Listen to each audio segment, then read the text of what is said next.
सलाम हिंदुस्तान दोस्तों, मैं हूं मोइन शमसी। आज बात करूंगा मांगी दुआएं गाने के कठिन शब्दों की। जी हाँ, इस गाने में कुछ उर्दू के शब्द हैं जो कि कुछ लोगों को कठिन लगते हैं। उनका सही उच्चारण बताऊंगा, उनके बारे में और भी जानकारी दूंगा, अर्थ तो बताऊंगा ही।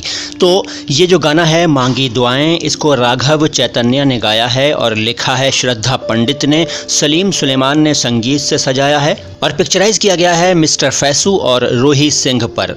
इसकी लाइनें कुछ इस तरह से हैं कि यादों के सहारे जी रहे हैं आज भी, लम्हे जो गुजारे वो पुकारें आज भी। इसमें लम्हे एक शब्द है, लम्हे। लम्हे का मतलब होता है पल, मोमेंट, क्षण, लम्हे। इसके बाद बांधे थे मन्नतों के धागे जैसे खुल गए, पलकों पे ख्वाब थे वो आंसुओं से धुल गए। अच्छा, सबसे पहले मैं दुआ शब्द का अर्थ बता दूं। देखिए, दुआ शब्द के एक से ज़्यादा अर्थ हैं। सिंपल अर्थ है खुदा या ईश्वर से कुछ मांगना। इसके अलावा धार्मिक मंत्रों को भी उर्दू में दुआ कहते हैं। स्तुति भी इसके लिए एक हिंदी शब्द है, दुआ के लिए स्तुति। अच्छा, आशीर्वाद को भी दुआ कहते हैं। कहते हैं ना कि हमें दुआ दीजिए, यानी हमें आशीर्वाद दीजिए। कहते हैं ना आपकी दुआएं हैं, इसका अर्थ होता है आपका आशीर्वाद है। अच्छा, एक बात और बताऊं, कुछ लोग कहते हैं कि हमारी क्या दुआ, भाई दुआ तो ऊपर वाले की होती है।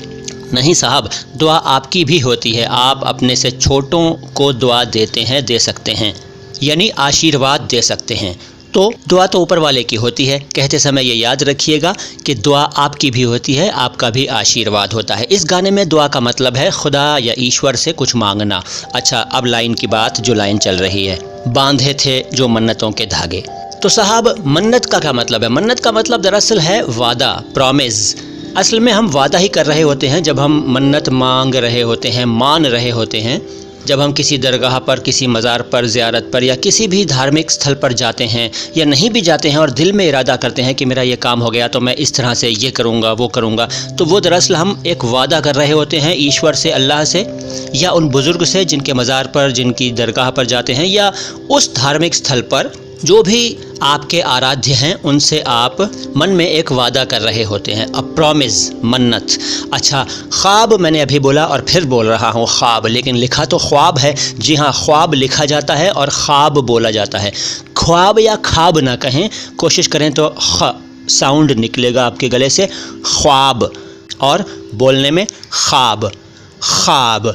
अच्छा, इसके बाद मांगी दुआएं तू मिल जाए, मांगी दुआएं आज भी, मांगी दुआएं तू फिर आए, मांगी दुआएं आज भी। इसमें कोई मुश्किल शब्द नहीं है। इसके बाद है जब से ख़त्म हुआ तेरा मेरा सिलसिला, धड़कने इस दिल से भी बेजार हैं। अच्छा, ख़त्म सही शब्द नहीं है, सही शब्द है ख़त्म। ख़त्म या ख़त्म तो बिल्कुल नहीं, ख़त्म या ख़त्म।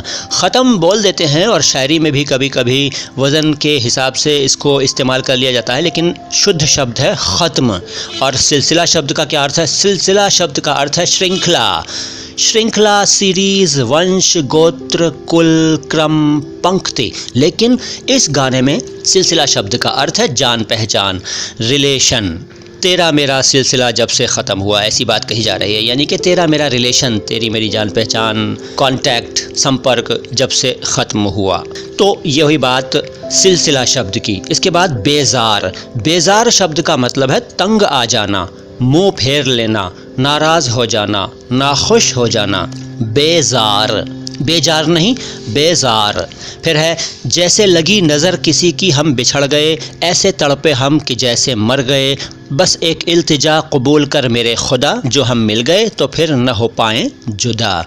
यहाँ पर इल्तिजा एक शब्द है, कुछ लोगों को इसका अर्थ नहीं मालूम होगा। इल्तिजा का मतलब है रिक्वेस्ट, गुजारिश, विनती, निवेदन।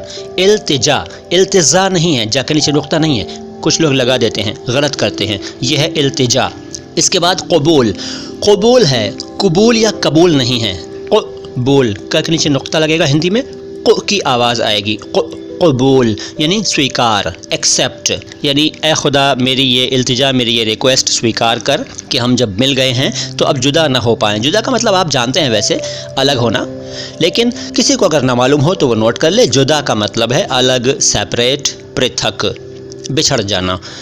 फिर है मांगी दुआएं तू मिल जाए, मांगी दुआएं आज भी, मांगी दुआएं तू फिर आए, मांगी दुआएं आज भी। इसके बाद सारे दर्द तेरे कर दे मेरे नाम तू, मेरी जान तुम पे हर खुशी को वार दूं। वार दूँ क्या होता है? वार दूँ का मतलब है, वार देने का मतलब है लुटा देना, न्यौछावर कर देना, कुर्बान कर देना, उसके लिए छोड़ देना। यानी मैं अपनी हर खुशी तेरे लिए छोड़ दूँ, तुझ पर लुटा दूँ, तुझ पर न्यौछावर कर दूँ, तुझ पर कुर्बान कर दूँ, वार दूँ। वैसे वार शब्द के और भी अर्थ हैं, लेकिन उन अर्थों की बात यहाँ नहीं कर रहे हैं। यहाँ इसका अर्थ जो है मैंने आपको बता दिया। बस इतना ही गाना है, फिर वही स्थाई आ जाता है कि मांगी दुआएं तू मिल जाए। सलाम हिंदुस्तान।